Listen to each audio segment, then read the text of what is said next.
Halo teman-teman pro film semua, semoga kalian selalu diberi kesehatan dan kemudahan dalam menjalani hidup. Nah, kali ini ada film yang berjudul The Paramedic atau El Practicante, yang akan bercerita tentang seorang pria petugas paramedis yang punya obsesi gila kepada pasangannya. Kenapa pria ini bisa sampai kehilangan kewarasannya untuk mempertahankan wanita yang sebenarnya tidak lagi mencintainya ini? Nah, mari kita saksikan bersama alur film yang pertama tayang pada tahun 2020 ini. Nah, teman-teman, santaikan diri kalian. Ayo kita mulai. Di awal film terlihat terjadi kecelakaan antara dua buah mobil dan cukup parah. Kemudian datang pertolongan dari sebuah ambulans dan dua petugas paramedisnya yang bernama Angel dan Ricardo. Saat pemilik salah satu mobil sudah dimasukkan ke dalam mobil ambulans, Angel mengantongi sebuah kacamata dari mobil yang kecelakaan itu. Lalu, scenes film akan memperlihatkan Angel dan kekasihnya yang bernama Vane sedang melakukan adu mekanik malam itu. Sebelum berangkat kuliah, Vane, sang kekasih, selalu menyapa kakek-kakek tetangga apartemen mereka yang bernama Vicente. Vane kuliah di Fakultas Kedokteran Hewan. Angel bukanlah orang yang suka bicara, sedangkan si rekan kerja yaitu Ricardo terlihat sedang begitu asik bercerita. Tiba-tiba ada telepon darurat, lalu Angel dan Ricardo segera menuju ke TKP. Singkat waktu, tibalah Angel dan Ricardo di sebuah apartemen yang ada nenek-nenek yang sudah meninggal. Dan seperti biasa, Angel mengantongi sebuah barang, yaitu sebuah gelang emas. Setelah itu, Angel menjual gelang emas nenek itu dengan temannya yang seorang penadah glamor bernama Fermin. Barulah Angel pulang ke apartemennya, namun ia terlihat kesal karena barusan menginjak kotoran anjing peliharaan Vicente. Angel dan Vane sudah sering berhubungan, namun belum ada tanda-tanda kehamilan di diri Vane. Diketahui masalah itu kemungkinan besar berasal dari Angel. Saat si Angel sangat ingin beradu mekanik, si Vane harus pergi untuk mengerjakan tugas kuliahnya. Di mana Angel harus tidur sendirian di malam itu, namun harus tetap terjaga karena anjing si Vicente terus menggonggong. Esoknya, Angel pergi ke dokter untuk memeriksa kesuburannya. Dan betapa kecewanya Angel, ternyata ia istilahnya bukanlah pria yang subur. Angel ingin mengurangi stresnya dengan mengajak Vane berlibur di akhir pekan ini. Namun Vane menolak karena katanya sedang ada ujian. Ujian Vane minggu ini adalah psikologi anjing, yang dianggap Angel tidak ada gunanya belajar hal tersebut, hingga membuat Vane menjadi tersinggung. Saat Vane sedang mandi, Angel membuka handphonenya si Vane dan terlihat banyak sekali percakapan dengan orang yang ia tulis nama kontaknya Roberto, teman sekelas. Nah, kembali ke sip kerja. Angel dan Ricardo pun menjemput orang yang telah kecelakaan dengan mobil ambulans mereka. Angel berada di bagian belakang mobil ambulans merawat pria yang sedang sekarat itu. Tapi tiba-tiba mobil ambulans mereka ditabrak oleh sebuah truk di bagian belakang ambulans, tepat di mana Angel berada. Singkat cerita, kecelakaan itu membuat kaki si Angel cacat dan tidak bisa berjalan lagi. Butuh terapi bertahun-tahun agar kakinya bisa digunakan kembali. Sudah pasti Angel tidak bisa bekerja lagi dong. Nah, biaya hidup hanya dari asuransi kecelakaan kerjanya Angel saja. Di saat Angel butuh dirawat sang kekasih, Vane malah akan pergi mengerjakan tugas kuliah lagi malam itu. Karena teman sekelasnya yaitu Roberto terus menelepon. Saat itulah Angel mulai bertanya-tanya, siapa Roberto ini? Angel pun harus menjalani terapi penyembuhan. Dan saat di perjalanan, Angel menonton dulu YouTube tentang aplikasi yang bisa menyadap handphone seseorang. Pues cuando quieras me invitas a bailar. Beberapa hari kemudian, datanglah Ricardo ke apartemen Angel untuk menjenguknya. Namun, Angel seakan menyalahkan Ricardo atas kecelakaan yang hanya mengenai bagian belakang ambulans itu. Dengan menyesal, Ricardo meminta maaf lalu segera pergi dari apartemen Angel. Malam itu pun seperti biasa Angel akan ditinggal sendiri. Angel kemudian menyuruh Vane membelikannya sebuah es krim, sementara ia memasang penyadap di handphonenya Vane.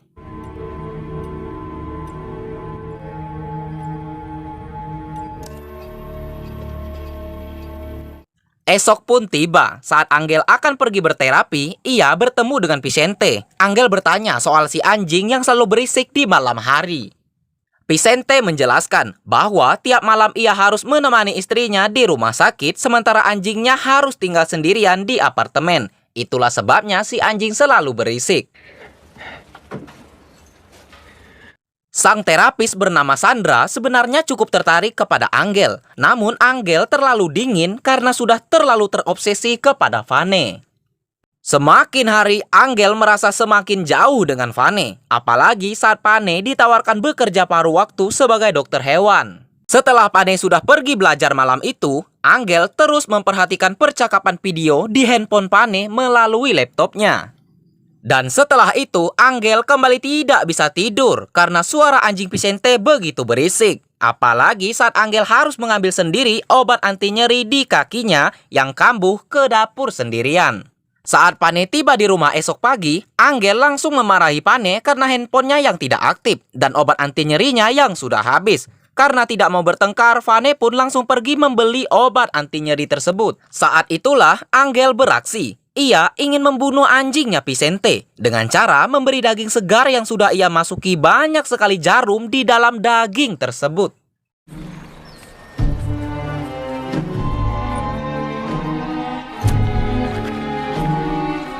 Dan malamnya saat si Vane sudah berangkat belajar, Angel begitu syok mendengar percakapan Vane yang sudah tidak betah lagi hidup bersamanya.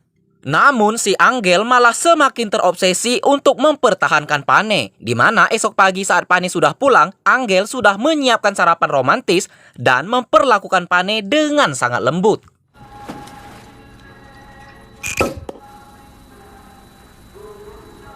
Dan malam itu petaka pertama pun terjadi. Vane melihat laptop si Angel dan menyadari handphonenya sudah disadap oleh Angel.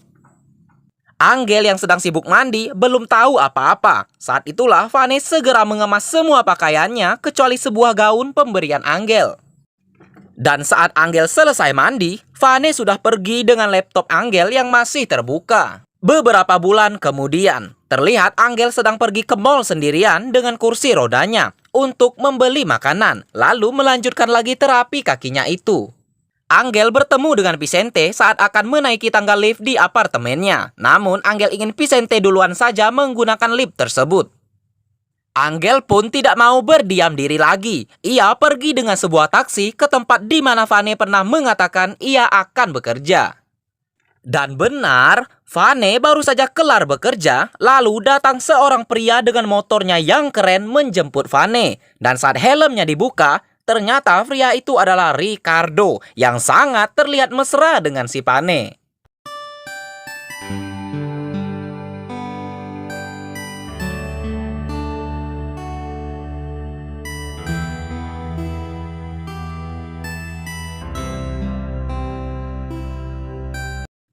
Angel terus mengikuti Ricardo dan Vane yang mampir ke toko bayi dan sepertinya Vane akan punya anak dari Ricardo.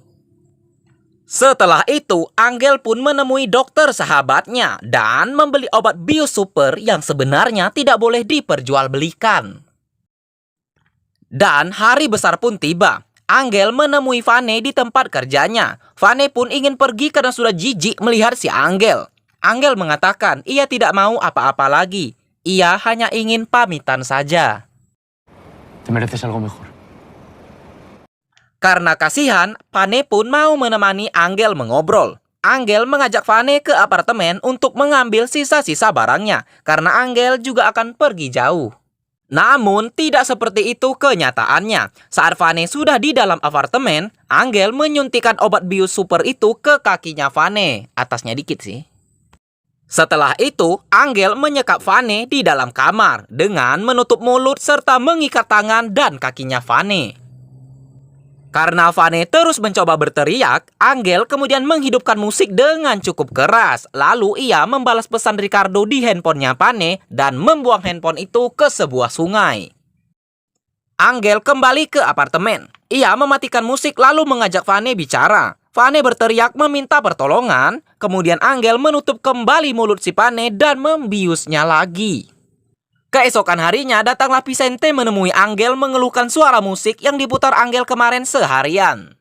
Dan Vicente juga menanyakan tentang suara teriakan wanita sedangkan Vane tidak lagi di sana. Demi menghindari kecurigaan, Angel mengatakan bahwa teriakan itu adalah suara dari wanita sewaannya.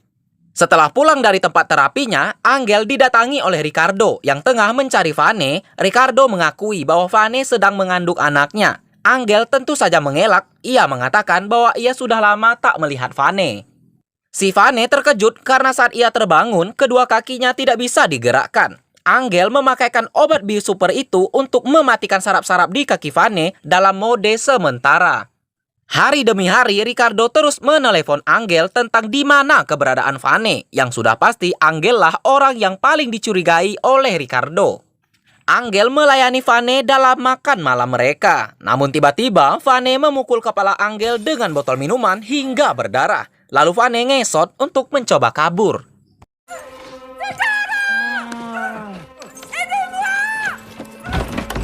Vane terus berteriak meminta tolong, namun Angel kembali menyuntikkan obat bius kepada Vane.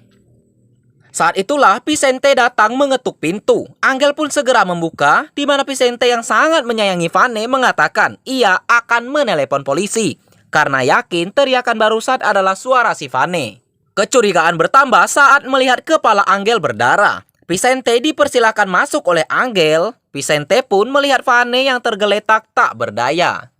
Saat Vicente ingin menelepon polisi, dengan kejam Angel menusuk Pak Tua itu beberapa kali hingga Vicente meninggal. Untuk menghilangkan jejak, Angel menelepon sahabatnya yaitu Fermin. Dengan uang yang cukup banyak, ia mengupah Fermin untuk membuang mayat Vicente.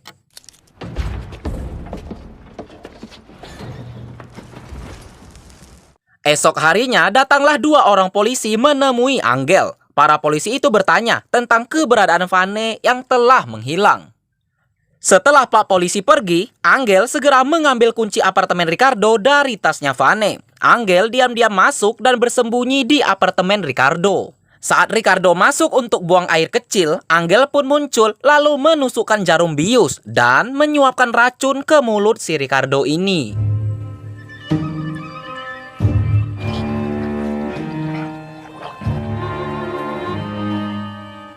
Si Angel benar-benar sudah hilang akal sehatnya. Ia pun menyiapkan ranjang bayi, seakan-akan ia dan Vane benar-benar sepasang kekasih yang berbahagia. Saat makan siang, si Angel memperlihatkan sebuah cincin emas. Ia mengatakan saat Vane sudah kembali percaya kepadanya nanti, ia akan menikahi Vane. Dan itu tidak mungkin. Setelah makan siang, Vane menuju ke toilet. Vane membuka lemari kecil dan mengambil sebuah gunting kuku lalu menyembunyikannya.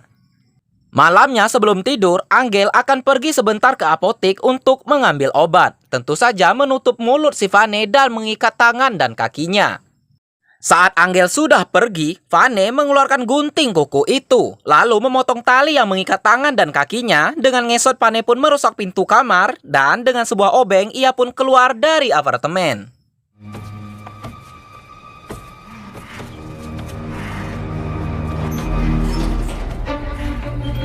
Namun, Vane baru saja keluar apartemen, Angel pun tiba dari liftnya. Vane yang panik kemudian ngesot untuk mencoba kabur.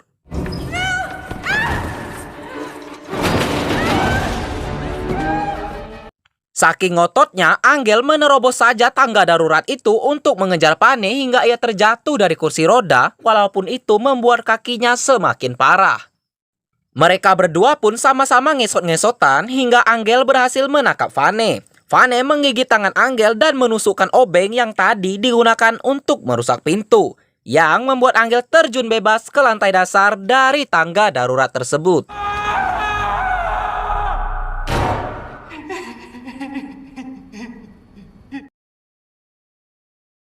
Nah, di akhir film terlihat Angel yang masih hidup namun dalam keadaan yang tidak bisa apa-apa lagi. Yang ia punya hanyalah napas saja. Dan ending dari film ini adalah Vane membawa Angel pulang. Dengan muka jahat, Vane mengatakan, "Sekarang aku yang akan merawatmu."